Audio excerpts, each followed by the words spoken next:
c'est bien d'apprendre qu'il n'y a pas eu de problème de connexion. Et pour ceux qui peuvent en avoir eu, on pourra voir comment améliorer de sorte que la connexion soit toujours bonne. Bien-aimés, je veux que nous prenions maintenant nos Bibles, que nous puissions tous ensemble prendre Romains. On prend Romains. Nous remercions le Seigneur pour la grâce qu'il nous a faite, pour cette occasion qu'il nous donne de pouvoir vraiment nous retrouver autour de sa parole. S'il y a de bons moments qui peuvent nous réjouir, c'est le moment où nous sommes autour de sa parole. En dehors de ce temps, les bien-aimés, vraiment, je ne vois pas un autre moment qui peut te réjouir.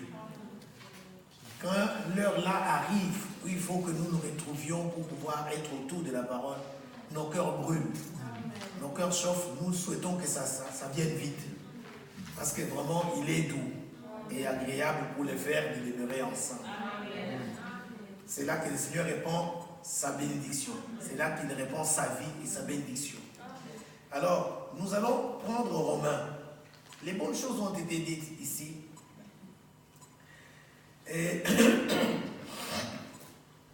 dans Romains 13, un verset que vous connaissez bien, nous allons prendre ce passage.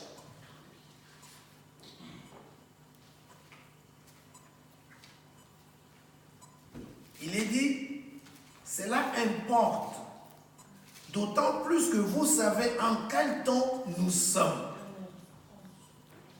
Amen. C'est l'heure de vous réveiller enfin du sommeil. Car maintenant, le salut est plus près de nous que lorsque nous avons cru. Quand nous croyons, la Bible dit, nous sommes sauvés. Parce que celui qui croit, il est sauvé. Mais quand il est dit ici, le salut est plus proche de nous que lorsque nous avons cru. Quelqu'un peut se poser la question pour dire, mais quand tu crois, la Bible dit, tu crois, tu es sauvé. Mais comment on peut dire encore que le salut est plus proche? Là, il est question du plein salut. Amen. Est-ce que vous comprenez? Il est question là du plein salut. Mais ici, il est écrit, cela importe d'autant plus que vous savez. Ce soir, je me trouve parmi les vous, là. Vous savez. C'est-à-dire, je me retrouve devant ceux qui savent le temps dans lequel nous sommes. Amen. Cela importe d'autant plus que vous savez les temps dans lesquels nous sommes. Et s'il faut qu'on se pose la question, une fois on l'a dit à Berkheim, si je me rappelle, la fin de toute chose est proche. Et la Bible dit, soyez sages et sobres pour vaquer à la prière. La fin de toute chose est proche. Qui sont ceux qui savent que la fin de toute chose est proche? Amen. Parce qu'ici, on dit, cela importe d'autant plus que vous savez les temps dans lesquels nous sommes. Et ce temps dans lequel nous sommes, c'est la fin. Et c'est pourquoi il est écrit dans 1 Pierre 4, au verset 7, la Bible dit, la fin de toute chose est proche. Donc, ne peut croire ou ne peut dire avec certitude que c'est la fin de toute chose que celui qui est dans le vous savez les temps dans lesquels nous sommes. Amen. Et puis on dit la fin de tout. Prenons Pierre, c'est vraiment important. Allons dans Pierre.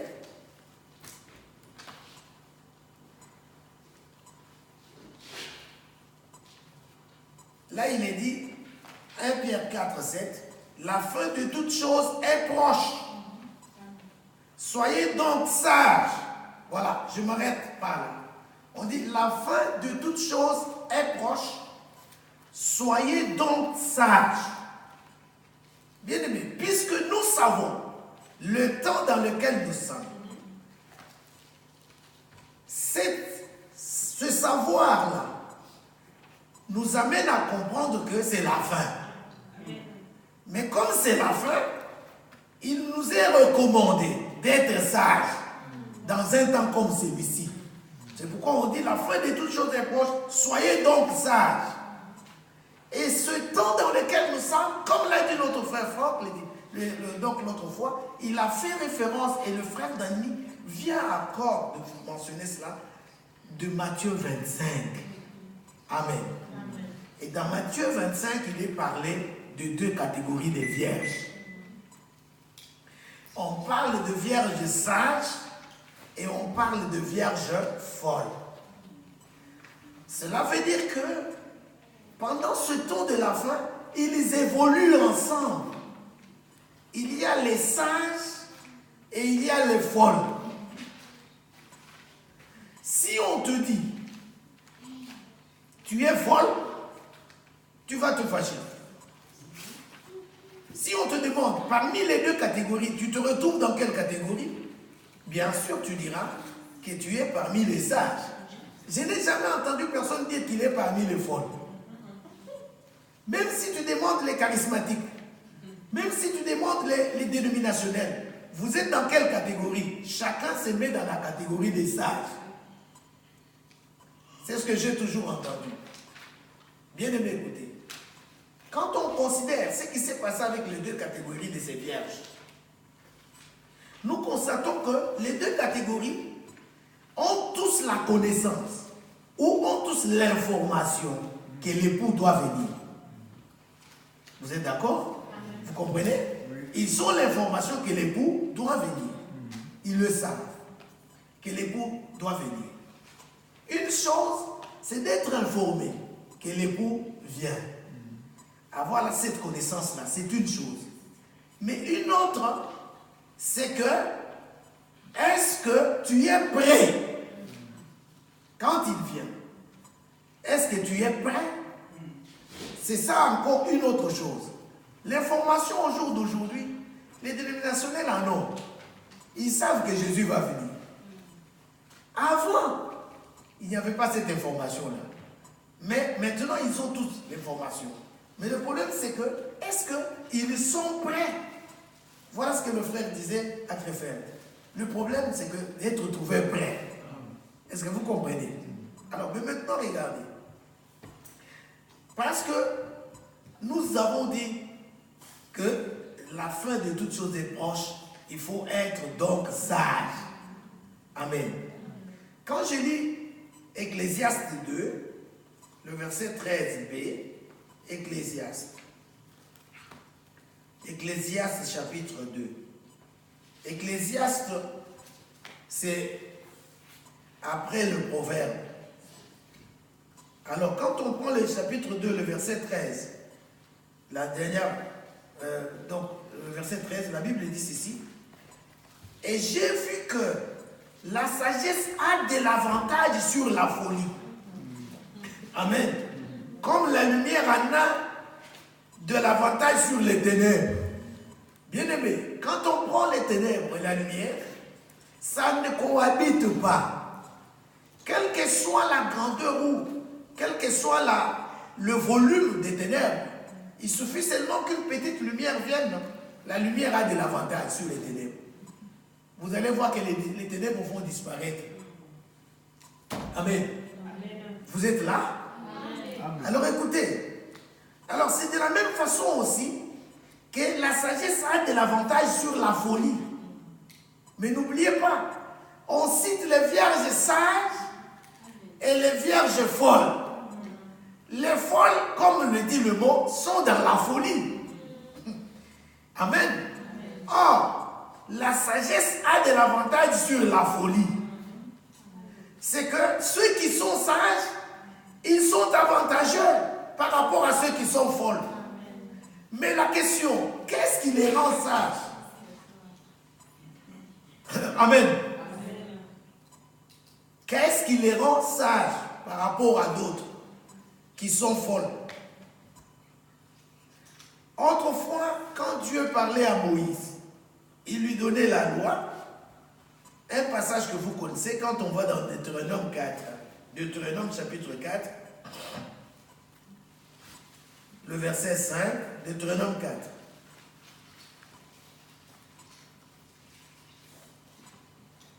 Il est écrit ceci. Et vous qui vous êtes attachés au Seigneur votre Dieu, vous êtes aujourd'hui tous vivants.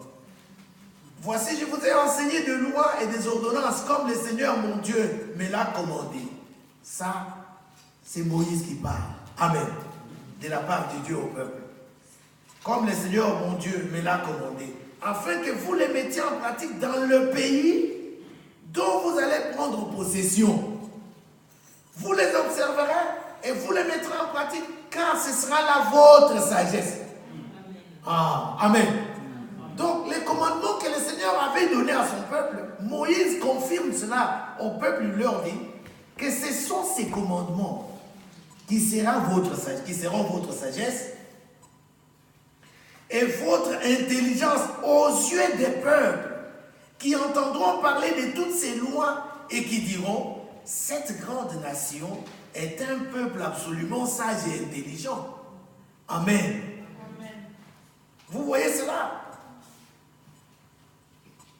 Donc, les lois qu'on a pu donner au peuple, Moïse leur disait que ces lois que vous avez maintenant, quand les autres peuples en entendront parler, ces autres peuples diront, certainement cette nation est une nation qui est sage.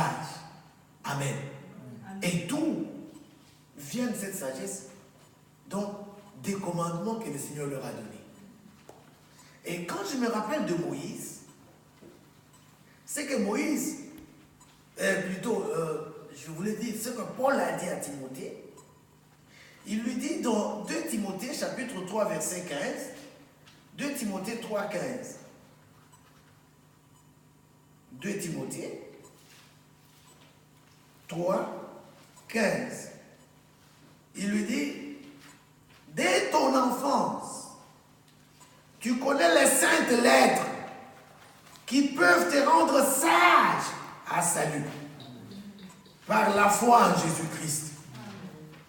Bien-aimé. Et maintenant, après cela vient le verset 16. Toute écriture est inspirée de Dieu. C'est-à-dire, ce qui peut rendre sage à salut, là, c'est quoi? Il dit toute écriture, amen, est inspirée de Dieu et utile pour enseigner, pour convaincre, pour corriger, pour instruire dans la justice. Là, il lui parle carrément des Écritures qui rendent sages. Des saintes lettres qui peuvent rendre sage à salut. Amen. Et nous avons lu avec notre frère dans Daniel pourquoi le Seigneur est-il venu, amen, vers toi. Et on ajoute là-bas, on dit, je vais te faire connaître ce qui est écrit dans le livre de la vérité. Amen. Alléluia. C'est de cela qu'il est question. Ce qui est écrit dans le livre de la vérité. Autrefois, nous avions dit en cet endroit que la vérité ne sort que de la bouche de Dieu. Et il dit, ma parole ne sera jamais révoquée. La vérité sort de ma bouche. Là, c'est dans Isaïe. Amen. Et cette vérité qui sort de la bouche de Dieu, Dieu a ordonné à ce qu'elle soit écrite. Et le livre dans lequel plutôt est écrite cette vérité, c'est le livre de la vérité. C'est pourquoi nous disons, nous avons un Dieu de vérité, de la bouche de qui ne sort que la parole de la vérité, et laquelle parole de la vérité nous a été écrite dans le livre de la vérité. Et c'est ce qui est écrit dans le livre de la vérité, bien-aimé, qui nous rend sages à salut. Est-ce que vous comprenez cela? Et alors, nous disons que le Seigneur nous a fait une grande promesse, selon laquelle il reviendra nous chercher. Amen. Mais il y a une condition. Pour que ce jour-là, toi et moi puissions participer à ce que nous appelons l'enlèvement. Amen. Il y a une condition. Et nous lisons dans Romains chapitre 8. Romains 8, le verset 11. Il est écrit, et si l'esprit de celui qui a ressuscité Jésus d'entre les morts habite en vous, celui qui a ressuscité Christ d'entre les morts rendra aussi la vie à vos corps mortels par son esprit qui habite en vous. Ah, amen. C'est-à-dire, ce qui rendra la transmutation de notre corps possible. Parce que quand Paul parle dans 1 Corinthiens au chapitre 15, à partir du verset 50, il dit, je vous dis un mystère. Alors, quel est ce mystère? Il dit, nous les vivants, qui serons là pour l'avènement du Seigneur, nous serons transformés, nous serons changés. Il dit, nous revêtirons l'incorruptibilité. Amen. C'est-à-dire que nous allons revêtir un autre corps que celui que nous portons maintenant. Et comme nous le disons souvent, dans ce corps ici, nous sommes loin du Seigneur. Et avec ce corps, nous ne serons pas capables de pouvoir faire face à la pesanteur pour pouvoir monter ce jour-là et le rencontrer dans les airs. Parce que comme vous le savez, à cette occasion, quand le Seigneur va venir, tous les yeux de tous les hommes ne le verront pas. Tout œil ne le verra pas. Et il ne viendra pas se poser sur la terre. Mais l'Écriture nous montre que c'est dans les airs. Là, c'est 1 Thessaloniciens, chapitre 4, à partir du verset 13. C'est dans les airs qu'il va être. Mais maintenant, il va falloir que ceux qui vont être sur la terre pour son avènement. Là, je me souviens de ce que notre frère nous a dit encore à Krefeld. Parce que nous sommes tenus, ce que nous entendons là-bas, à vous les dépiécer, amen, par des détails pour que vous compreniez très bien. Alors, il est non seulement question d'attendre cet avènement-là, mais il est aussi question de l'aimer. Alléluia. Non seulement nous attendons son avènement, mais nous devons l'aimer. Parce que si tu aimes son avènement, tu vas hâter cet avènement-là. Est-ce que tu comprends ce que je viens de dire? Tu vas hâter l'avènement. C'est-à-dire que tu feras que ça vienne vite. Or, celui qui peut hâter cet avènement, ou celui qui se dit qu'il hâte cet avènement, il veut dire aussi qu'il se prépare. Parce que tu ne peux pas hâter un avènement pour lequel toi-même tu n'es pas prêt, tu n'es pas préparé. Tu dois aussi être prêt pour cet avènement. Alors, nous faisons partie de ceux qui attendent que le Seigneur puisse revenir pour nous prendre. Parce qu'il y a deux catégories de ceux qui attendent. Amen. Ah oui. Il y en a qui attendent que le roi retourne. Amen. De noces. Là, ce n'est pas nous. Alléluia. Est-ce que vous comprenez? Là, ce n'est pas nous. Oui. Mais nous sommes de ceux qui l'attendent. Amen. Alors, disons dans Thessaloniciens. C'est mieux, n'est-ce pas? On peut lire. Allons dans Thessaloniciens. 1 Thessaloniciens, chapitre 1.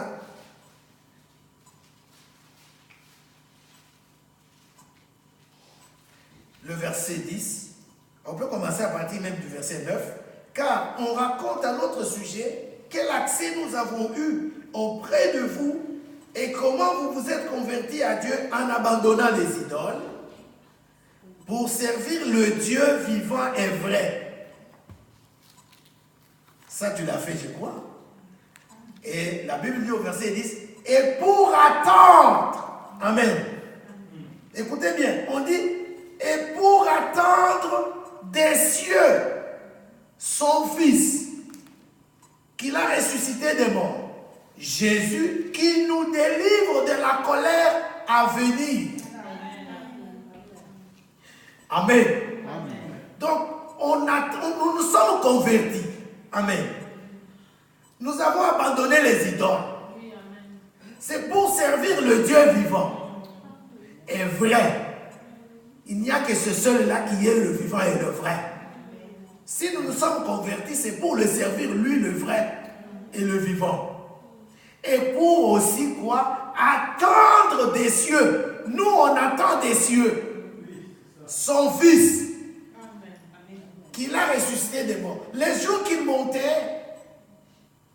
il a été dit à ceux qui étaient là en train de le regarder, ce Jésus que vous voyez monter, il reviendra de la même manière que vous l'avez vu monter. Donc, le Seigneur revient. Alors, c'est ce retour-là que nous appelons son avènement. Et alors, il y a un groupe qui attend que le Seigneur revienne. Nous attendons des cieux. C'est pourquoi vous voyez dans Actes des Apôtres, il est écrit, il faut que le temps des rafraîchissements vienne. Amen. De la part du Seigneur. Afin que, quoi? Que celui que nous, on attend, hein, soit que les cieux les libèrent. Amen. Je parle des cieux. Dans Hébreu, la Bible dit, il est entré pour nous comme précurseur. Et toujours dans Hébreu, on dit, il est entré au ciel même. Et quand il est entré, les cieux l'ont reçu. Il faut que les cieux les libèrent. C'est celui-là que nous, on attend. C'est pourquoi ici, on dit, pour attendre des cieux, les cieux doivent les libérer. Mais à condition qu'il y ait d'abord rétablissement de toutes choses. Alléluia. Alors, nous l'attendons des cieux. Et maintenant, quand on compare ce qui est dit ici, et ce qui se trouve dans Luc 12, 36, alors dans Luc 12, 36, l'Écriture dit, et vous, soyez semblables à des hommes qui attendent que leur maître revienne de noces. Ah, amen. Afin de lui ouvrir dès qu'il arrivera et frappera.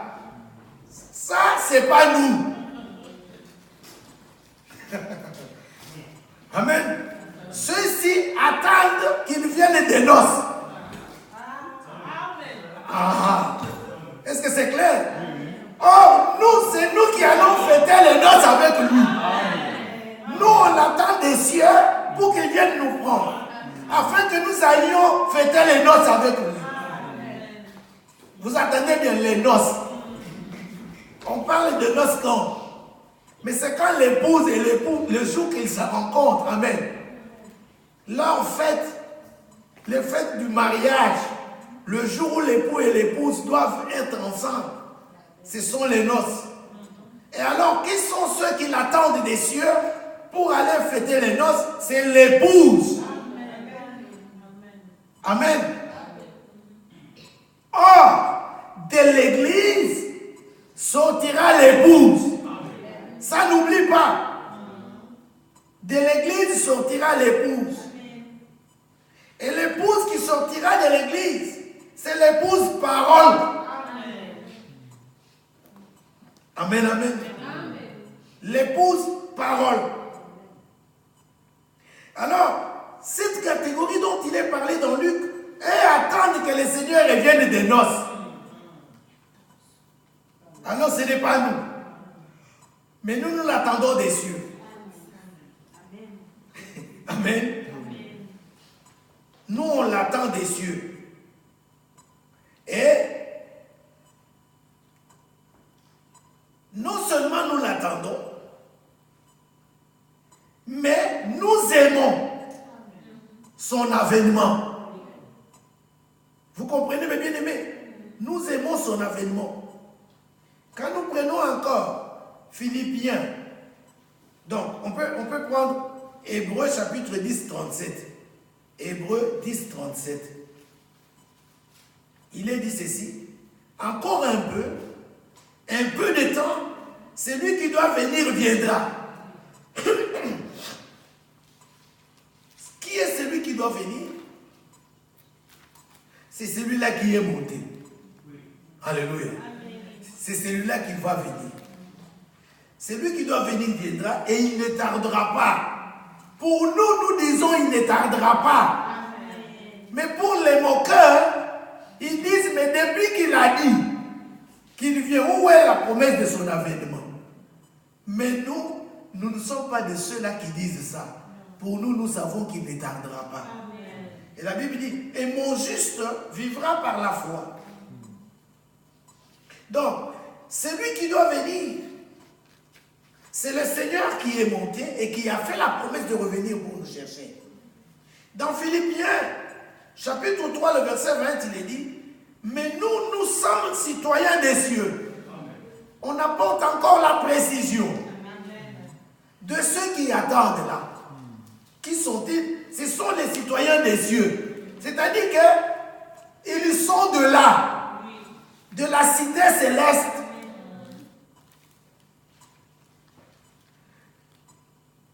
Et cette cité céleste, c'est notre mère. Nous l'appelons encore autrement Sion, la Jérusalem céleste.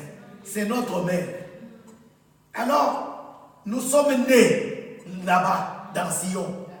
Et puisqu'étant nés dans Sion, alors, ce jour-là, quand il vient nous chercher, c'est que nous retournons chez nous. Alléluia. Parce que nous sommes les citoyens de là.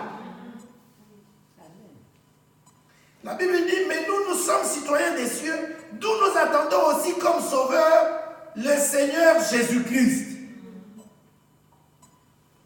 On l'attend comme sauveur. N'oubliez pas, dans Romains 13, il est écrit, le salut est plus proche de nous que lorsque nous avons cru. Donc, je disais que c'est le plein salut.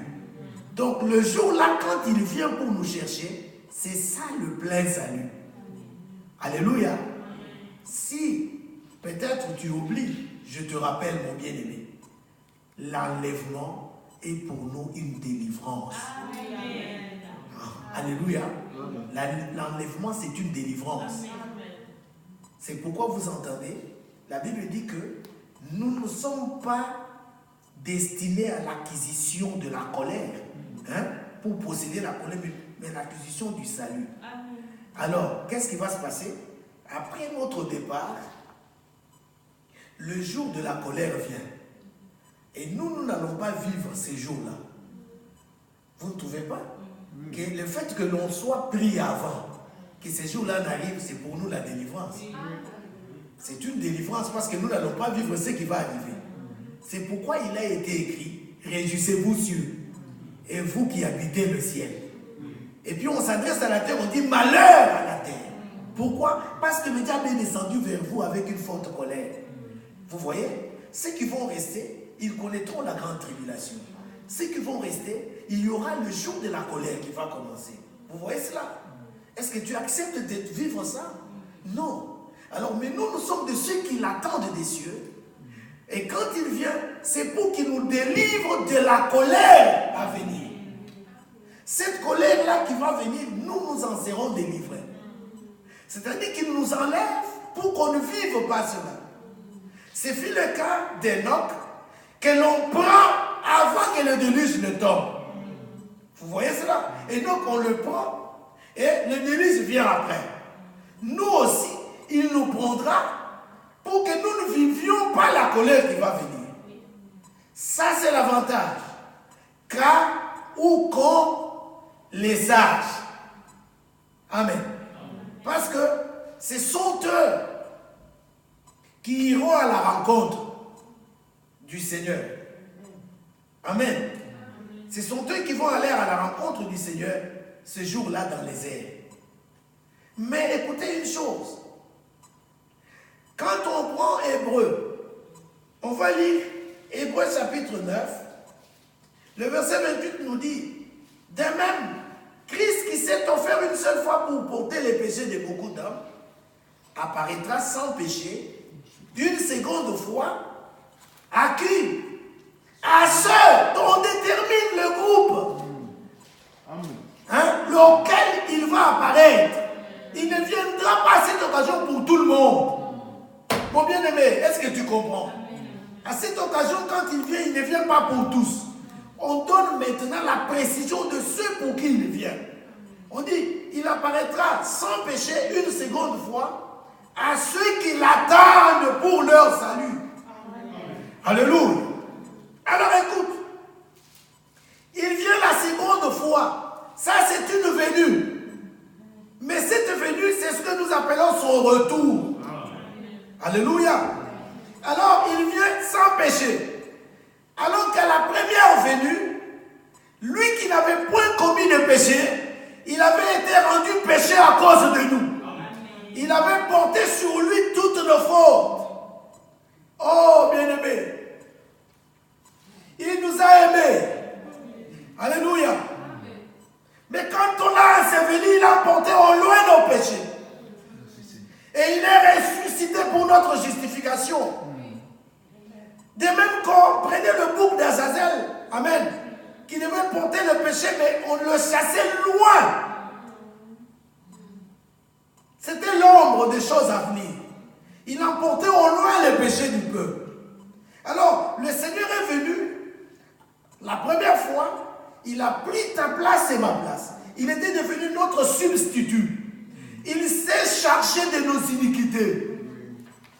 Mais enseveli, il les a amenés au loin. Vous comprenez? Et maintenant, quand il les ressuscite, c'est pour notre justification. C'est-à-dire, nous, on est juste et sans péché. Vous voyez cela? Et maintenant, quand il monte, il est sans péché. Alors, c'est pourquoi il pouvait dire à cette femme, ne me touche pas, parce que je ne suis pas encore monté. Ah, si tu lis bien dans la loi, quand les sacrificateurs allaient dans les sanctuaires, là, ils étaient prêts. Amen. Sanctifiés pour ça. Bien aimé. Alors maintenant, quand il va revenir, cette fois-ci, il vient sans péché. Alléluia. Mais à qui? À ceux qui l'attendent pour leur salut. Le salut est plus proche de nous que lorsque nous avions cru. Nous attendons Christ comme sauveur. Nous sommes sauvés en croyant, mais nous attendons le plein salut. Alléluia. Alors, on parle de ceux qui l'attendent. Il y en a qui l'attendent. Et c'est pour eux qu'il vient. Il ne vient pas pour tous. Parce qu'à cette occasion-là, tout il ne le verra pas. Il sera dans les airs. Et dans les airs, on ne le voit pas. Mais une chose qui me réjouit, c'est que nous allons le reconnaître. Amen. Vous savez pourquoi? Mais c'est parce que Rebecca, amen, a demandé à Eliezer, qui est cet homme que je vois venir devant nous? Amen. Et alors il lui a été dit par Eliezer, mais c'est lui le Seigneur. Ton Seigneur, c'est lui. Nous serons accompagnés de notre Eliezer. Amen. Alléluia. Amen. Mais qui est notre Eliezer? Mais c'est le Saint-Esprit.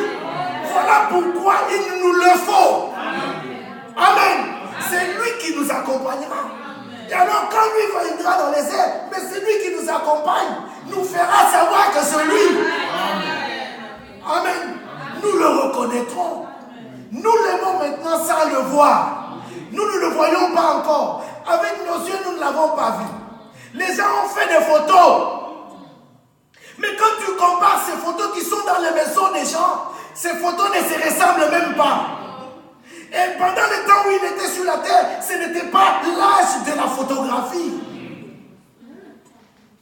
L'histoire nous rend compte que c'était l'âge de la peinture.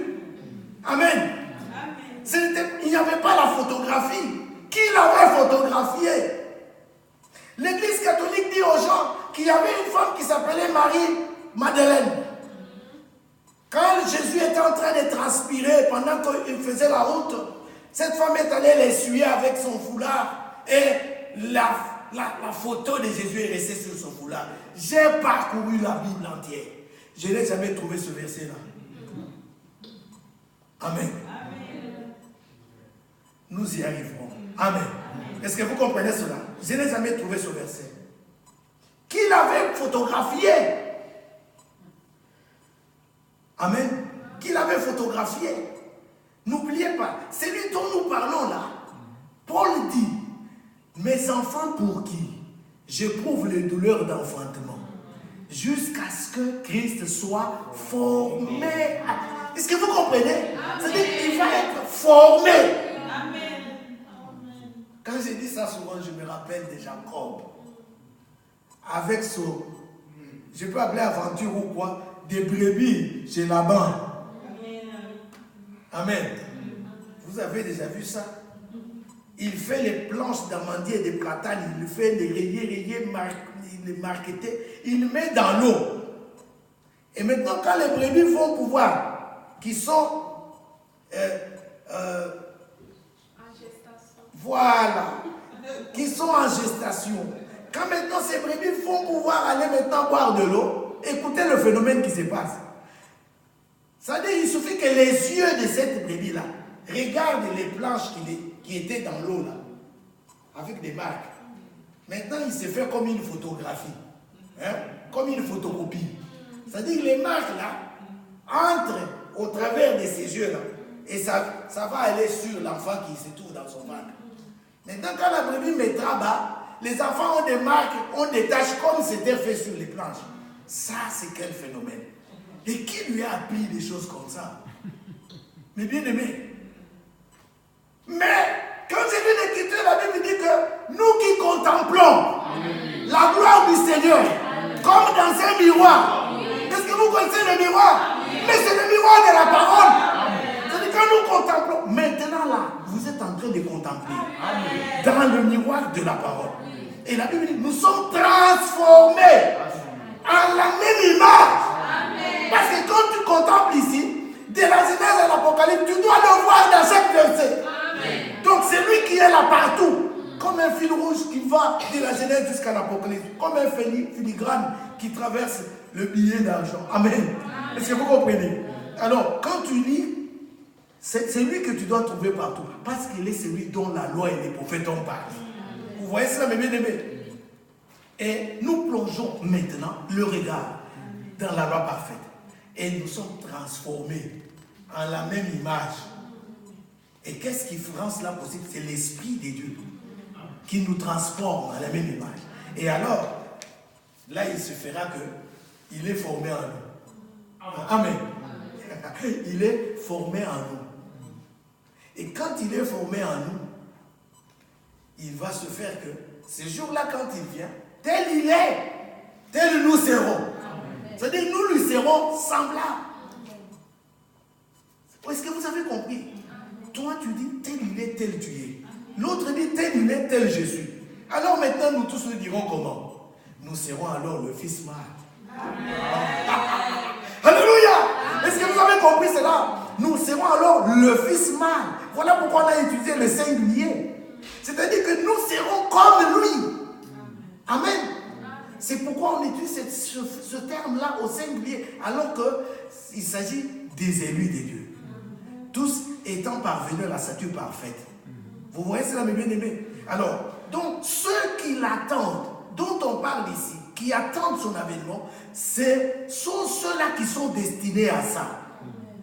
Comme nous voyons que nous n'avons pas été destinés, prédestinés à la colère, mais à l'acquisition du salut. Nous. Toi, tu dois le dire avec fierté. Tu te mets dans le nous là. Tu dis nous, je suis dedans. Amen. Alors nous sommes ceux-là qui l'attendent. Pas qu'il revienne de noces, mais nous l'attendons des cieux. Pour qu'il vienne nous prendre. Vous voyez ça, mes bien-aimés? Alors, c'est pourquoi je disais tout à l'heure qu'il n'est pas seulement question de l'attendre. Amen. Mais il y a aussi question d'hâter son avènement. Et c'est lui qui va hâter son avènement. C'est-à-dire faire de sorte qu'il vienne vite. Amen. Qu'il vienne vite. Et la manière de pouvoir hâter son avènement, c'est de nous laisser sanctifier. Amen.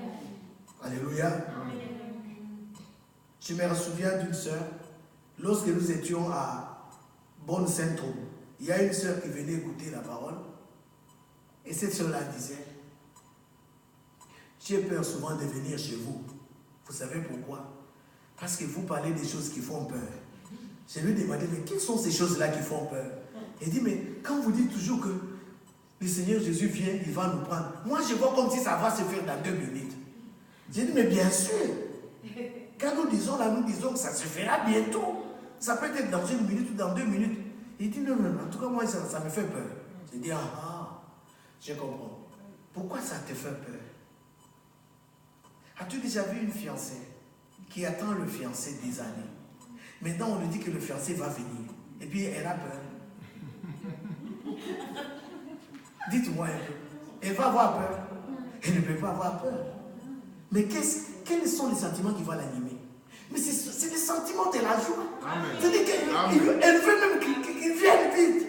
Parce qu'elle ne fait qu'attendre longtemps. Ce sont là les sentiments qui nous animent. Est-ce que vous comprenez? Amen. Donc ça dit que nous voulons qu'il vienne maintenant. Oui. Voilà pourquoi moi je disais aux gens autrefois, je lui dis, écoutez, si ton fiancé t'a dit, il vient planter la noix donc le cocotier, vous connaissez, hein? Cet arbre qui produit les cocos, hein? Les noix de coco. Je ne sais pas si vous êtes déjà arrivé de planter ça. Il faut demander aux gens. Ce n'est pas le lendemain que ça sort. Hein? Ça prend du temps pour sortir. Imaginez-vous la dureté de ce noix-là. Parce que pour que ça sorte, il faut que ça meure d'abord. Amen. Il y a 2 petits points au-dessus là, souvent. Et c'est par là que les émotions vont sortir. Et puis ça va pousser. Ça prend du temps. Maintenant, il te dit, je plante ce coco ici. Ça sera pour toi un signe. Quand tu vas voir que ça pousse, hein, c'est que je viens te chercher. Est-ce qu'on se comprend bien? C'est un exemple que je prends. Mais un jour tu te lèves, tu vois que ça commence à pousser. Ça sort. Qu'est-ce que tu sens? Tu te dis, oh, il est à la porte. Il va venir parce que ça commence à pousser. C'est clair. Mais ça, les gens ne le font pas. Qu'est-ce qu'ils font? Ils vont prendre maintenant la machette et ils viennent couper. Je vais vous expliquer ce que je veux dire. Amen. Parce que quand ils coupent, ça veut dire qu'ils n'ont pas compris.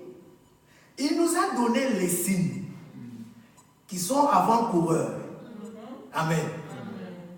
Bon, maintenant quand ces signes-là viennent, où est mon problème? Dites-moi, qu'est-ce que moi je vais faire? Je me réjouis. Amen. Amen. Alléluia. Amen. Je me réjouis. Bien que ça fait mal, mais moi je me réjouis. J'ai dit, oh ça y est. Comme ceci vient, il vient déjà. Il est à la porte. Amen. Et là, qu'est-ce que je fais? Je me prépare. Amen. Parce que les signes sont là. Vous savez, parmi les signes, il a dit, vous entendrez parler de guerre, des bruits de guerre. Il y aura la famine dans divers lieux. Ça, vous ne le voyez pas? Est-ce que la famine est une bonne chose? Non. Ce n'est pas une bonne chose. C'est mauvais, n'est-ce pas? Mais ce sont les signes. Et nous n'allons pas les enlever. Maintenant, les gens n'ayant pas la connaissance. Je vous l'ai dit une fois, un jeudi. Hein? Quand on prie, on doit avoir la connaissance de la parole. Maintenant, n'ayant pas la connaissance, ils vont faire des jeûnes et des prières pour dire, nous prions pour arrêter la guerre dans le monde. Bien-aimés, la guerre ne s'arrêtera pas. Amen. Et moi, je leur ai demandé, depuis que vous avez jeûné, vous occupez les stades, vous entrez dans les stades, et vous faites des jeûnes pour que la guerre s'arrête. Est-ce que la guerre s'est arrêtée? Non. Ça ne s'est jamais arrêté.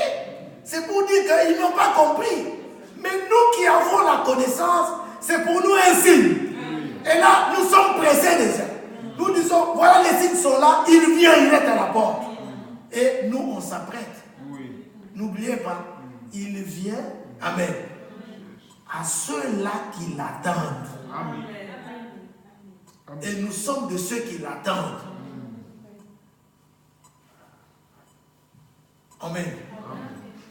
Mais il y a les folles qui attendent aussi. Il y a les sages qui attendent aussi. Les deux ont la connaissance qu'il vient. Mais le problème, c'est que quand il vient, c'est seulement une catégorie qui va le rencontrer. Vous voyez ça? Mais les autres ne la rencontrent pas. Qu'est-ce qui a fait la différence? C'est là mon problème cet après-midi. Amen. Qu'est-ce qui a fait la différence? C'est qu'il y en a qui ont de l'huile. Les autres n'en ont pas. Et cette huile-là, nous connaissons tous. C'est le Saint-Esprit. Voilà pourquoi nous avons lu avec vous, en commençant, nous avons lu Romains. Si l'esprit de celui qui a ressuscité, qui est dans les morts, habite en vous, celui qui a ressuscité, qui est dans les morts, rendra la vie à vos corps mortels. Bien-aimé, imagine-toi, ce jour-là, qu'est-ce qui rendra possible ton enlèvement? Qu'est-ce qui rendra possible ton départ? Qu'est-ce qui fera que toi, qui maintenant, quand je saute comme ça, je ne peux pas voler, je ne peux pas partir? Mais qu'est-ce qui rendra cela possible? C'est seulement cette puissance-là de la résurrection. Amen. Et nous, la résurrection que nous voulons, c'est la meilleure résurrection. C'est-à-dire la première résurrection. C'est cette résurrection-là que nous voulons. Mais nous la voulons dans sa première phase. Et c'est cela la meilleure résurrection. Est-ce que vous comprenez? Parce qu'il s'est fait en 2 phases. Mais nous voulons la première phase. La deuxième phase, ce sont ceux qui ont raté l'enlèvement. Et là maintenant nous voyons les folles. Parce que les folles, ils ont aussi l'élan. Elles ont l'élan. Tout comme aussi les sages. Mais elles ratent l'enlèvement. Elles vont rester. Mais elles n'accepteront pas de porter la marque de la bête. Elles seront persécutées. Elles connaîtront la grande tribulation. Vous comprenez cela? Et puis, elles vont mourir. Maintenant, ce sont eux, amen, qui, quand nous allons revenir pour régner 1000 ans avec le Seigneur, eux, ils vont pouvoir, avant que l'établissement du millénium ait lieu, ressusciter. Là, c'est la deuxième phase de la première résurrection. Est-ce que vous avez compris? Mais elles ne seront pas sur le trône. Elles seront par contre devant le trône. Alors, ceux-là qui ressuscitent dans la deuxième phase de la première résurrection, avant l'établissement du millénium, ce sont ceux qui l'attendent, qui reviennent des noces. Ah. Est-ce que c'est clair? Là, il a déjà fait les noces et il revient des noces. Vous avez compris? Mais nous, on ne l'attend pas qu'il revienne des noces, mais nous l'attendons des cieux. Alléluia. Parce que les cieux l'ont reçu. Alléluia. Et nous attendons que les cieux les libèrent, qu'ils viennent. Mais avant cela, il va falloir que nous puissions connaître les temps de rafraîchissement. Or, les temps de rafraîchissement ne viennent qu'après la pluie. Et nous attendons la pluie. Mais laquelle nous attendons? La pluie de l'arrière-saison. Alléluia. Est-ce que vous comprenez cela, mes bien-aimés? Alors, le problème, comme l'a dit notre frère Franck, maintenant, on ne doit pas se voiler la face. Et on ne doit pas échapper. C'est-à-dire, on ne doit pas, parce qu'il y a des choses, des sujets où, c'est-à-dire, on ne veut pas toucher. On ne veut pas insister là-dessus. Et pourtant, c'est ça même, c'est capital. Le Saint-Esprit. Le baptême du Saint-Esprit. Bien-aimé, nous voulons, ou toi, ou moi, chacun, celui qui en a déjà reçu, doit toujours souhaiter de faire les mêmes expériences tous les jours. Parce que ceux qui étaient dans la chambre haute, après qu'ils aient fait l'expérience du baptême de l'Esprit, la Bible dit, quand vous lisez, dans Actes des Apôtres, quand on a arrêté Pierre, et les autres à cause du nom de Jésus-Christ, vous voyez, et quand on les a libérés, tous ensemble ont élevé leur voix. Il dit, Seigneur, c'est toi qui as dit par tes saints apôtres, pourquoi ce tumulte parmi les nations? Amen. Vous comprenez? Et quand, la Bible rend témoignage que quand ils ont fini leur prière, les lieux où ils étaient, amen, a pu trembler. Et on dit qu'ils étaient encore remplis. Amen. Oui. Ils étaient déjà remplis à la chambre haute, oui. Mais là on dit qu'ils étaient encore remplis. C'est-à-dire, nous voulons faire toujours Amen. cette expérience-là. Amen. Bien que tu l'as déjà faite. Oui. Mais si tu ne l'as jamais faite, tu dois te soucier pour ça. C'est-à-dire que tu dois avoir ça. C'est la condition pour notre départ. Si l'esprit de celui qui a ressuscité Christ d'entre les morts habite en vous, amen. Voilà ce que l'Écriture dit. Celui qui a ressuscité Christ d'entre les morts rendra la vie à vos corps mortels. Amen. Allons d'abord dans 2 Corinthiens chapitre 5. 2 Corinthiens 5. Dans 2 Corinthiens 5, l'Écriture dit ceci. Nous savons en effet que si cette tente où nous habitons, on parle d'une tente où on habite. Souvent, je pose la question, toi tu es qui? Qui habite dans une tente. Amen. Si on dit que toi tu habites dans la tente, mais toi qui habites dans la tente, là qui tu es? Hein? Vous avez compris ma question? Parce qu'on dit que tu vas quitter la tente, mais toi tu es qui? Qui quitte la tente là? Toi c'est qui?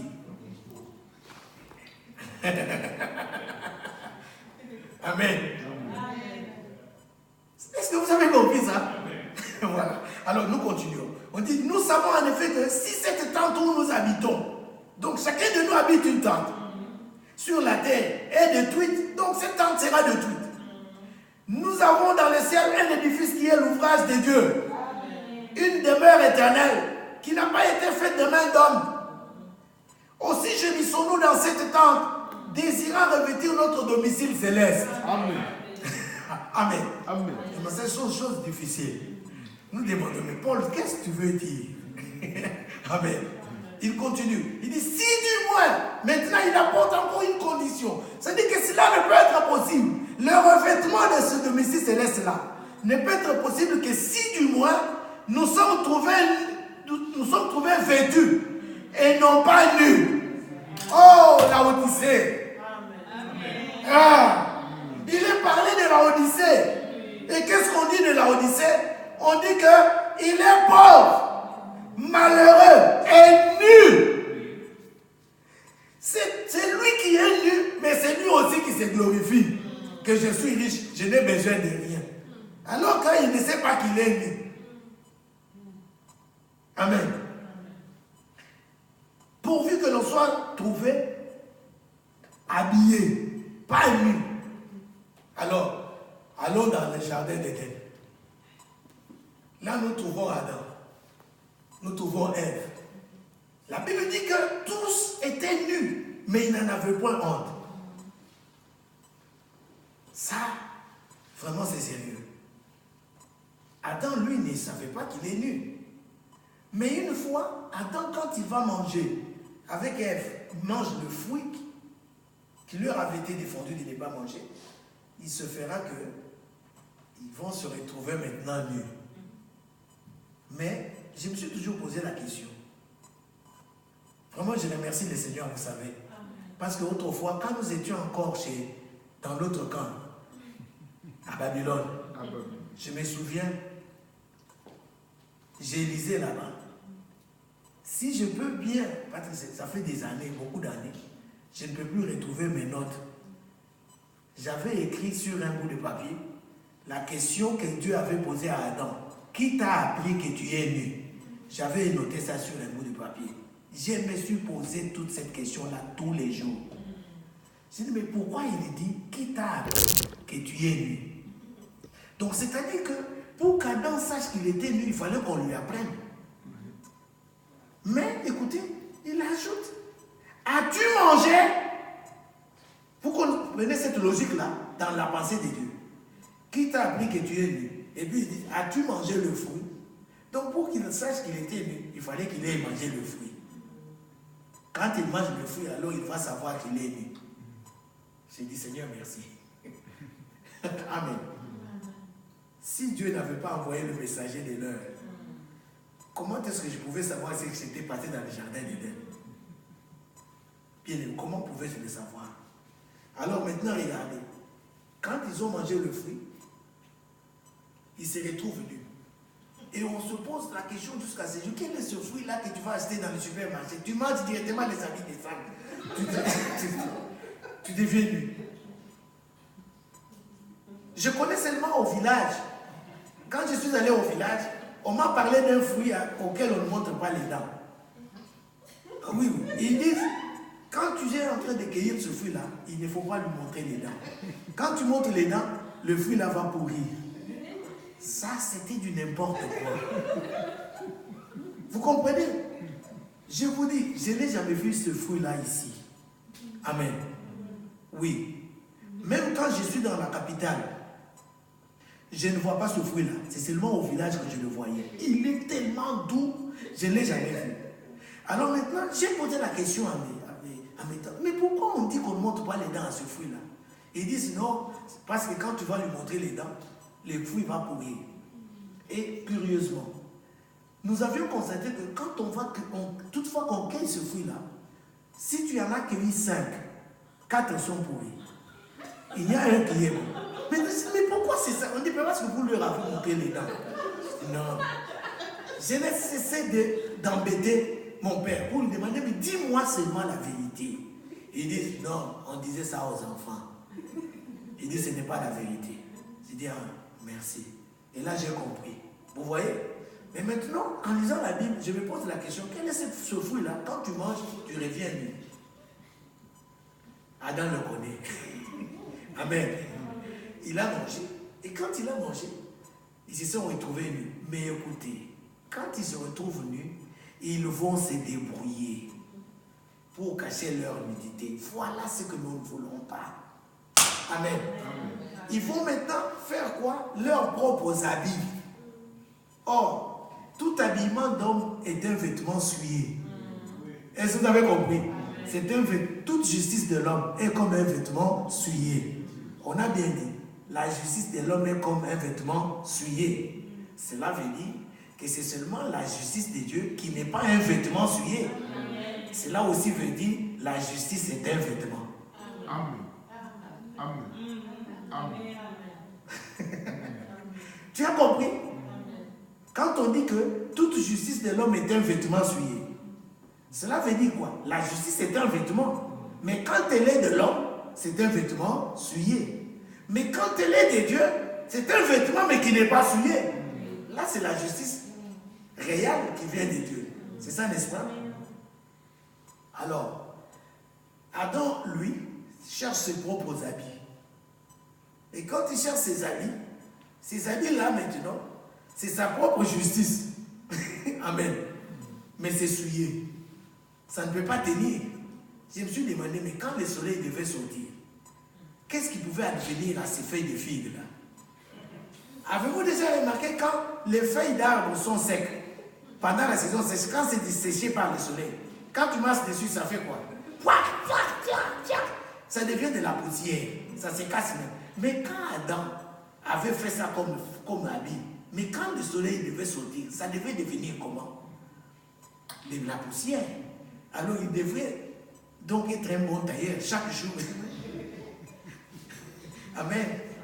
Mais le Seigneur fera quoi? Il va prendre un agneau. Amen. Souvent je me demande quelle pouvait être cette bête-là qu'il avait prise si ce n'était pas un agneau. Amen.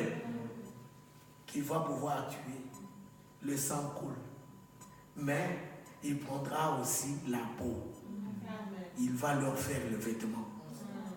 Le premier couturier. Le vrai couturier. Le vrai couturier. Il fait l'habillement. Et écoutez bien, c'est le même couturier là qui dira plus tard que la femme ne va pas s'habiller comme l'homme. Ah! C'est lui qui a été le premier à coudre les habits pour l'homme là. C'est lui qui met l'ordre pour dire la femme s'habille de sa manière. L'homme s'habille de sa façon. Et tu es qui pour contester? C'est ça le problème. Mais on va voir un homme qui va contester. Amen. Yves Saint-Laurent. Lui va contester. Et il va être celui qui va commencer à faire les habillements des hommes là, il donne aux femmes. Amen. Mais quand vous allez ici vers les toilettes pour savoir quelles sont les toilettes d'hommes et de femmes, vous trouvez qu'on les a habillés différemment.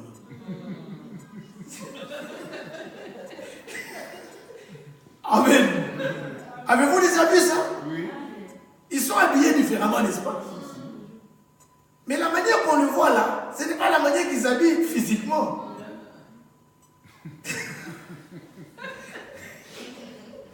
Ah, c'est terrible. Amen. C'est ça le problème. Alors maintenant, regardez que Adam se trouve nu, Ève nue. Ils ont besoin d'un habillement. Et c'est Dieu qui va les revêtir. Alléluia. Maintenant ici, Paul dit que nous allons revêtir le domicile céleste pourvu qu'on soit trouvé vêtu et non pas nu. C'est que l'habillement dont on doit être trouvé vêtu là, ce n'est pas Gucci, ce n'est pas Adidas. Amen. Ce n'est pas Adidas, ce n'est pas Roberto Cavalli, ce n'est pas donc Yves Saint Laurent, ce n'est pas toutes ces choses que vous voyez là. Amen. Mais un autre habillement. Alléluia. Amen. Et Paul dit, revêtez-vous de Jésus-Christ. Amen. Amen. Donc on se revêt de Jésus. Et j'aime ça. Quand il était dit autrefois, tu ne vas pas t'habiller d'un habillement tissé avec deux sortes de fils. Ah. Oh, c'est 50% coton, 20% polyester. Donc on mélange le polyester et le coton. Dans un habit. Est-ce que vous savez que c'était interdit? Tu ne pouvais pas porter 50% coton, 60% viscose. Non.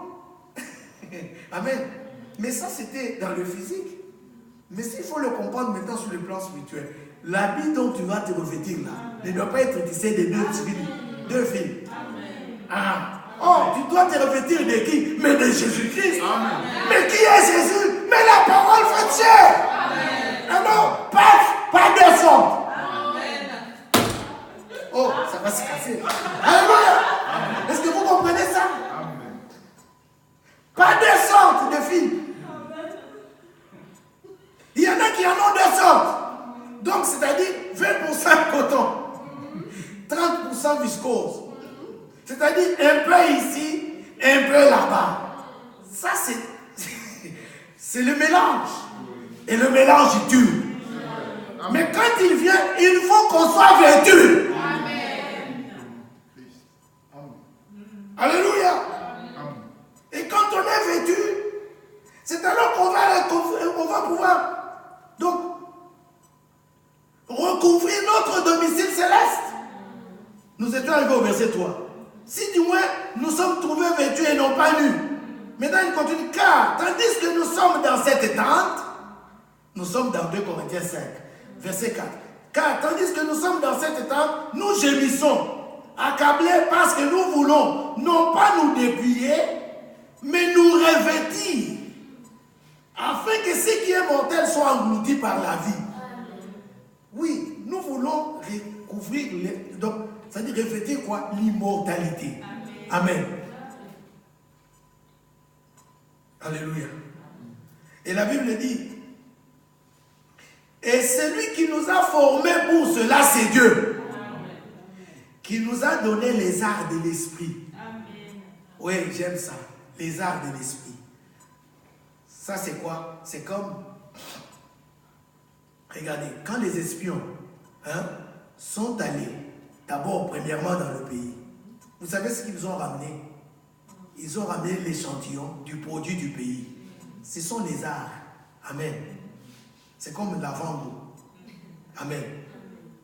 Qui montre que quand nous allons entrer là-bas, on en aura en plein. Donc, ça dit dans la plénitude.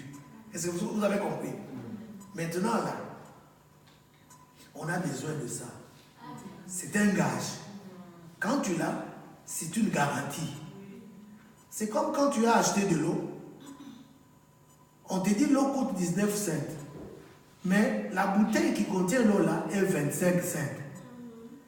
On appelle ça vente. Hein? C'est-à-dire, c'est un gage. Quand tu as ces bouteilles, tu sais que mon argent est chez eux. Je vais retourner leurs bouteilles, ils vont me donner mon argent. Est-ce que vous avez compris? Maintenant, les bouteilles là, on ne les jette pas. On les garde bien.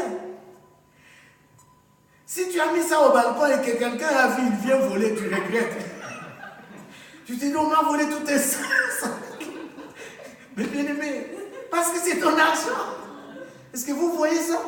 Donc c'est que quand nous avons le son, amen, de l'esprit, c'est un gage.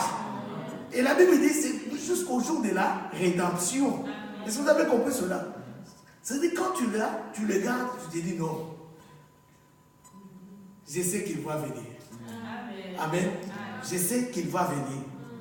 Tant que j'ai ce gars, c'est une garantie qui montre que quand il va venir, je vais connaître la transmutation. C'est-à-dire que je vais revêtir le domicile céleste. Est-ce que vous comprenez? C'est ça, mes bien-aimés. Donc on doit avoir ça. Amen. Cette femme-là avait des signes. Oh, je ne peux pas toucher à ça. Quand on lui demande, on dit, écoutez, c'est lui dont le propriétaire de cet anneau et de ce bâton. C'est celui-là pour qui je suis grosse. Oh, bien-aimé, est-ce que tu comprends? Amen. Mais la femme de l'Apocalypse 12 est grosse, n'est-ce pas? De qui est la grossesse?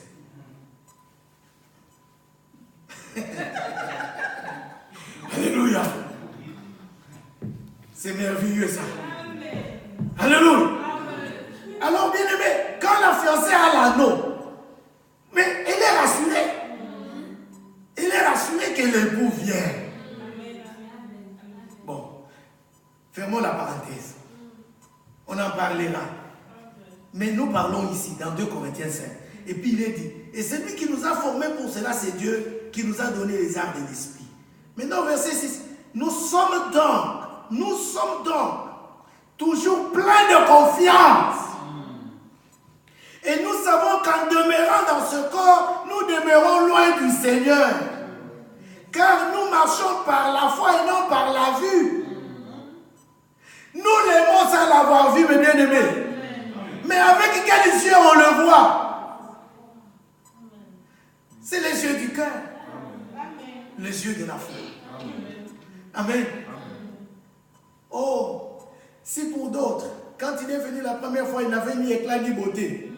Mais pour nous, c'est l'un d'entre mille. Amen. Amen. Parce qu'on a demandé à la femme, qu'a-t-on bien-aimé pour que tu puisses bien nous en conjurer comme ça? Elle dit, mon bien-aimé est blanc et vermeil. Amen. Mais je suis dans le cantique. Amen. Alléluia. Amen. Parce qu'on a demandé à la femme, parce qu'elle dit, vous n'avez pas vu mon bien-aimé. Vous n'avez pas vu mon bien-aimé. On dit, mais qu'a-t-on bien-aimé pour que tu puisses parler de lui comme ça? Il dit, mon bien-aimé, lui il est blanc et il est vermeil.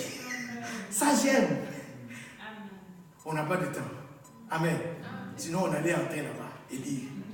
Donc c'est la femme qui connaît la beauté. Pour les autres, quand il est venu là, il n'avait ni beauté ni éclat pour attirer les regards. Tandis que son adversaire, lui, il apparaît toujours comme l'ange des lumières. Oui. Il est beau. Mes soeurs, souvent on entend vos songes. Hein? J'ai rêvé un beau mec avec les fleurs, habillé en blanc, et il vient me donner. Ça, ce n'est pas mon mari. Alors, mais qui te fait voir que tout ce qui brille là vient de Dieu? Point d'interrogation. L'homme ne considère que ce qui frappe les regards. Pour les autres, il n'avait ni beauté ni éclat. Mais pour nous, c'est le plus beau d'entre 10 000 pour notre âme. Et nous le chantons. C'est le plus beau d'entre 10 000 pour notre âme. Il dépasse tous les autres. Dieu dit, il a regardé parmi les hommes, il n'en a trouvé qu'un seul. Parmi les femmes, il n'en a pas trouvé. Mais je suis dans les Écritures. Amen. Alléluia. Amen. Mais vous comprenez cela? Amen. Alors maintenant, regardez, ici, on dit que nous sommes pleins de confiance. Et nous aimons mieux quitter ce corps et demeurer auprès du Seigneur. Maintenant, nous là, qui devons quitter le corps est là, mais toi tu es qui? Parce que tu dois quitter le corps et le corps va rester. Donc c'est que maintenant tu habites dans un corps et ce corps t'a été formé, mais toi tu as été créé. Oui. Et Job dit, nous habitons les maisons des terres. Donc ça, ce sont des maisons, mais des terres. Est-ce que vous avez compris? Ça a été formé. Toi, tu as été créé. Et tu dois quitter ça. Amen. Oui. Tu as compris? Amen. Amen. Amen. Mais pour que tu quittes ça, qu'on te trouve habillé. C'est vrai. Pas nu. Amen. Pas nu. Et alors, celui-là que nous attendons, amen, il vient à ceux-là qui l'attendent. C'est ce que nous avons lu, n'est-ce pas? Et alors, deux catégories, les sages, les folles. Maintenant, ceux qui sont sages là, on a dit que la sagesse a l'avantage sur la folie.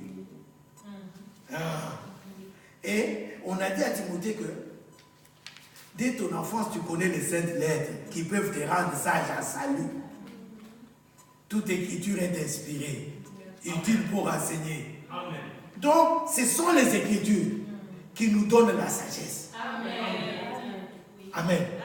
D'où alors, nous allons finir pour que vous compreniez dans Jean chapitre 7. Amen. Amen. Ça, c'est de cela que nous parlons. Allons dans Jean chapitre 7. L'écriture dit ceci, Jean 7.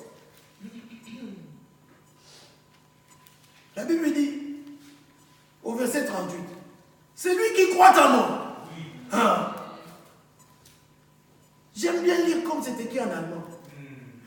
Comme disent les Écritures. Amen. Amen. Les fleuves d'eau vive couleront de son sein. Amen. Vous voyez? Amen. Maintenant, on explique. Il dit cela de l'Esprit qui devait recevoir ceux qui croiraient en lui. Amen. Est-ce que vous avez compris? Amen. Cela veut dire quoi? On dit car l'Esprit n'était pas encore. Donc depuis là, amen, l'Esprit n'était pas encore. Parce que Jésus n'avait pas encore été glorifié. Amen. Donc il fallait qu'il soit d'abord glorifié. Amen. Bon, on est allé loin. Il fallait d'abord qu'il naisse, qu'il vienne d'abord. C'est ça, n'est-ce pas? Et après, il fallait qu'il souffre. Amen.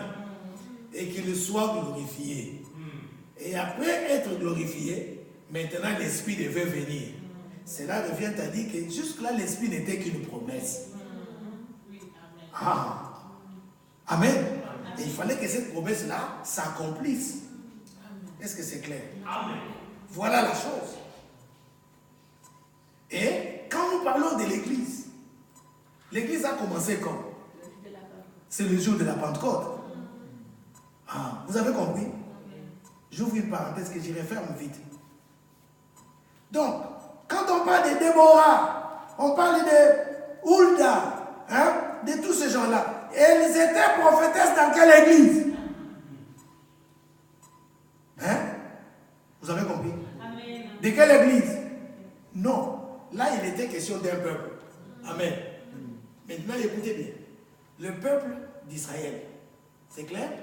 Mais parmi ce peuple-là, il y avait le sacerdoce. C'est clair? Ok. Mais nous, maintenant, on nous dit que nous sommes un sacerdoce. Vous voyez ça? L'Israël, tous n'étaient pas sacrificateurs.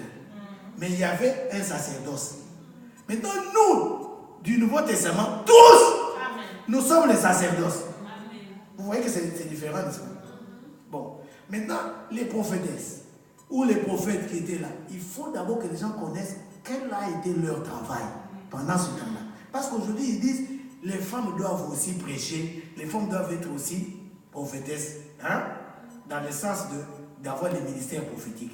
Je ne parle pas des dons de prophétie. Vous voyez ça?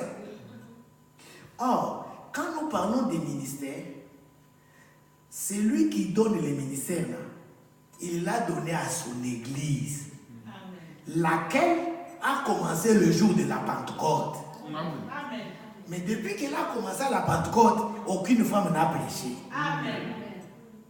C'est vrai. Vous avez compris? Amen. Mais quand eux viennent, ils nous disent, mais vous ne connaissez pas Déborah. Déborah, c'était dans quelle église? Il est question ici de l'église qui commence à la Pentecôte. Amen. Amen. Vous voyez ça? Mes soeurs, vous avez compris? Amen. L'église a commencé le jour de la Pentecôte. Comme dans le naturel. Pour qu'un enfant naisse, qu'est-ce qu'il faut d'abord? La femme voit qu'il y a d'abord les poches des os qui se rompent. L'eau vient. Après, c'est le sang. Et après, on voit l'enfant. Et puis quand l'enfant vient là, il ne vit pas. Hein? Ah. Il y a un phénomène qui se passe que même les médecins ne comprennent pas. C'est-à-dire que Dieu met le souffle de vie dans la vie quand l'enfant sort là. Et puis vous voyez, on va le tapoter même pour savoir si l'enfant va parler. Il y en a qui viennent mais qui ne vivent pas. Vous voyez, ils sont les mais qui ne vivent pas. C'est-à-dire qu'il y a les poches des os qui se rendent, l'eau sort, il y a maintenant encore le sang, et après, on va voir maintenant l'esprit vie, donc la vie qui va maintenant être là. Amen. Et toutes ces trois choses constituent ce que nous avons appelé la naissance d'un enfant. L'enfant est là. Alors l'église aussi, pour qu'elle naisse ce jour-là, il fallait qu'elle vienne avec l'eau et le sang. Alléluia. Et maintenant, le jour de la Pentecôte, l'esprit vient. Amen. Alors les trois là, l'esprit, l'eau et le sang sont d'accord. Amen. Alléluia. Amen. Alors là maintenant, l'esprit commence, et donc l'église commence le jour-là de la Pentecôte. Amen. Amen. Voilà mes bien-aimés. Alors il fallait que le Seigneur soit d'abord glorifié.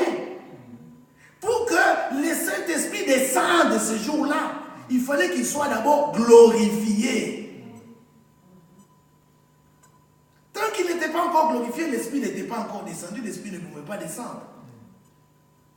Et alors, il fallait qu'il souffre, qu'il puisse aller à la croix, qu'il puisse être meurtri, qu'il connaisse toute cette, comment on appelle, cette ignominie-là, les opprobres-là. Et alors, qu'il soit glorifié pour que maintenant l'Esprit vienne. Et maintenant, c'est lui-même qui nous dit maintenant ici dans Jean que si quelqu'un croit en moi, comme dit les Écritures, les fleuves d'eau vive vont couler de son sein. Et la Bible explique qu'il dit de l'Esprit qui devait venir. C'est que ceux que vous avez vus là, à la chambre haute, sur qui l'Esprit est venu là, ils ont cru d'une manière biblique, selon les Écritures. Alors nous aussi, aujourd'hui, Amen. Ce qui nous rend sages, ce sont les Écritures. Et ce sont ces Écritures-là, quand nous les croyons, ou quand nous croyons comme les Écritures disent, que nous devons maintenant savoir que nous recevons le vrai Saint-Esprit, le baptême du Saint-Esprit. Parce que l'Esprit ne vient que sur la parole de la vérité. Et la parole de la vérité, elle nous a été écrite dans le livre de la vérité. Amen. C'est pourquoi souvent nous disons, le jour-là, quand la parole de la vérité était dans l'eau de baptême devant Jean-Baptiste, on a vu l'Esprit de vérité venir sur la parole de la vérité. Amen. Alléluia. Et alors Dieu ne change pas. Aujourd'hui aussi. Parce que nous avons dit que nous avons besoin du baptême de l'Esprit. Parce que c'est cela même la condition. Amen. Amen. Pour notre transmutation. Mais nous avons dit au début, encore un peu de temps, celui qui doit venir viendra. Et nous avons dit que si l'esprit de celui qui a ressuscité Christ de mort habite en nous, il va rendre la vie à nos corps mortels. Vous voyez, ce n'est pas avec ce corps que nous partirons. Nous allons revêtir d'autres, un autre corps qui est le corps de gloire. Amen. Amen. Dans ce corps-là, tu es capable de passer au travers du mur. Vous savez pourquoi j'ai dit ça? Parce que nous allons être transformés dans un corps semblable à celui du Seigneur. Amen. Lui, dans ce corps-là, quand les disciples étaient dans la chambre enfermés, ils l'ont vu déjà entrer. Amen. Oh, et il leur dit que la paix soit avec vous. Ils disent, oh, mais quoi? C'est comme ça aussi. Donc, les murs seront automatiques. Vous connaissez les portes automatiques? Quand tu t'approches seulement, elle s'ouvre. Ça veut dire que rien ne nous résistera. Dans ce corps-là, il a mangé. Nous aussi, nous mangerons dans ce corps-là. C'est un corps incorruptible. Est-ce que vous avez compris? Mais pour que tu puisses avoir ce corps incorruptible-là, il te faut maintenant avoir le Saint-Esprit. Et pour que tu puisses avoir le vrai Saint-Esprit, il te faut croire comme disent les Écritures. Mais pour que tu arrives à croire comme disent les Écritures, il faut que tu croies au message du temps de la fin.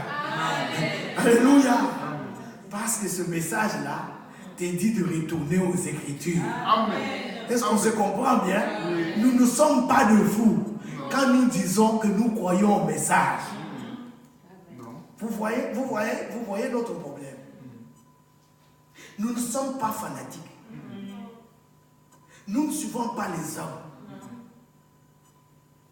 Alléluia. Et c'est ça le problème. Mais si tu as cru au message du temps de la fin, il y a encore une chose.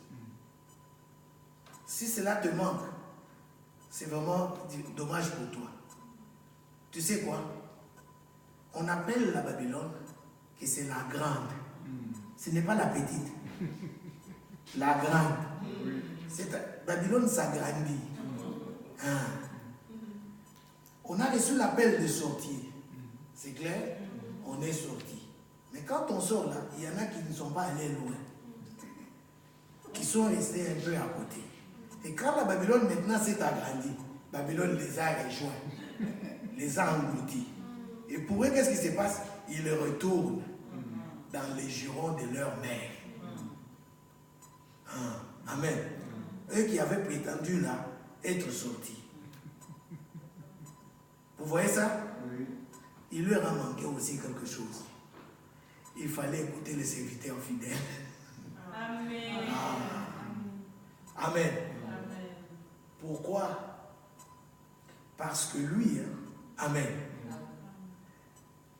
grâce à son ministère, on nous fait encore plus asseoir dans les Écritures. Alléluia. Il n'apporte pas un nouveau message. Non. Il n'est pas le 8e. Non. Mais c'est le message là du temps de la fin qu'il vous prêche. Amen. Mais il est sage. Amen. Et on ajoute prudent. Est-ce que vous avez compris? Là où les autres se sont noyés dans les citations qu'ils ont interprétées de leur manière pour avoir rejeté les Écritures. Parce qu'il y en a qui vous disent que votre livre noir là, ils appellent la Bible notre livre noir. On l'a pressé comme du citron et on a seulement extrait le jus. C'est-à-dire ils disent que le frère Branham a pressé la Bible comme le citron, il en a extrait le jus et maintenant il ne reste seulement que vous connaissez le reste. Qu'est-ce qu'on en fait? Quand tu as déjà pris le jus, tu jettes, non? C'est pourquoi ils n'en ont pas besoin. Mais curieusement, ils devaient se promener avec les mâles des brochures quand ils viennent au culte. Parce que ce jour-là, chacun ne sait pas quelle brochure on va lire. Est-ce que vous avez compris? Il ne sait pas. Mais gloire soit rendue à Dieu. Parce que maintenant, là, il a besoin de vrais. Hein? Les vrais combattants. Les vainqueurs. Vous n'avez pas entendu, on a dit, ils l'ont vaincu. Donc, on a besoin des vainqueurs. Or, la victoire qui triomphe, amen, du monde, c'est quoi? C'est notre foi. Mais il y en a combien? Une et une seule foi. Celle qui consiste à croire comme disent les Écritures. Et maintenant, là, on a besoin de ceux qui lavent l'eau comme les chiens. de ceux qui introduisent toute la tête entière et avalent même les verres. Non, mais de ceux qui lapent. Mais pour être de ceux qui lapent, il faut être avec les serviteurs fidèles et prudents. Il est prudent. C'est-à-dire qu'il fera que vous lapiez ce qu'il faut. Amen. Pas les verres et les petits morceaux de bois. Je me fais comprendre. Amen. Amen. Voilà, on a besoin maintenant de vrais combattants. Amen. Et les vrais combattants, quand on leur donne l'habillement de combat de Saoul, ils diront, je ne suis pas habitué avec ça. Ça pèse. Amen. Moi, c'est la pierre. Alléluia. Est-ce que vous comprenez? Il dit ça pèse. Oui, bien aimé. Quand vous allez nous apporter les mal des brochures, et puis on doit se mettre maintenant à prêcher avec ça pèse. Alléluia. Ça pèse. Comment c'est? Le prophète a dit, ici, il lit là-bas, le prophète a dit là, le prophète a dit, ça pèse ça. Amen. Est-ce que vous comprenez? Mais nous voulons qu'on nous dise ce que le prophète a dit là, mais qu'on nous démontre dans les Écritures. Amen. Ce qui amène les gens à comprendre que le message qu'il a prêché là est biblique. Amen. Amen. Voilà ce que nous on veut. Oui. Mais les autres équipements là, ça pèse trop. On ne peut pas combattre avec ça. Non. Alléluia. Amen. Est-ce que vous avez compris? Amen. Alors, ce qui nous rend sages, ce sont les Écritures. Alléluia. Amen. Et quand on croit comme dit les Écritures, on reçoit le vrai Saint-Esprit. Amen. Et quand on reçoit le vrai Saint-Esprit, alors on connaîtra la transmutation. Pour que ce jour-là, nous soyons transformés. Pour que nous puissions revêtir l'autre corps. Le corps de gloire. Bien aimé, c'est pourquoi nous insistons. Il faut que tu saches qu'est-ce que tu crois. Amen. Amen. Que tu aies les deux pieds sur terre. Que tu comprennes que nous ne sommes pas les fanatiques de Branham. Nous ne suivons pas Branham ni Franck. Mais nous sommes de ceux qui croient comme disent les Écritures. Alléluia. Est-ce que tu as compris ça? Amen. Que Dieu te bénisse. Amen. Alors on se tient debout, on va prier le Seigneur. Amen.